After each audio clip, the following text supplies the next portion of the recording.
واللي احلى من هدف قفشه، ايه الاحلى يا جماعه؟ ان في الاحتفال ان امام عاشور يشيل قفشه، وده يثبت ان لو كان قفشه لما طلع استضاف ابراهيم فايق وكان يتكلم وخد غرامه او انه اتوقف او انه اتدرب مع الناشئين او اتدرب منفرد، انه لا خلاص الموضوع اتحلت. اللي شايل قفشه على كتفه وطالع يحيي بيه الجماهير لا، هو امام عاشور. امام عاشور اللي شايل قفشه.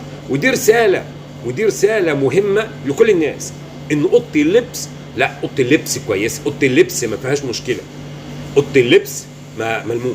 النقطه اللي انا بقى كنت بتكلم فيها وكان فعلا هي دي العامله التقارب المستوى، انا قلت لكم في الفيديو اللي فات، قلت لكم ان عمرو السوليه الكولر خد قرار انه يريحوا الماتش ده، لا هيبقى فارق. وانا بقول لكم لو كان موجود الكواليتي بتاع عمرو السوليه، لو كان هو موجود في نص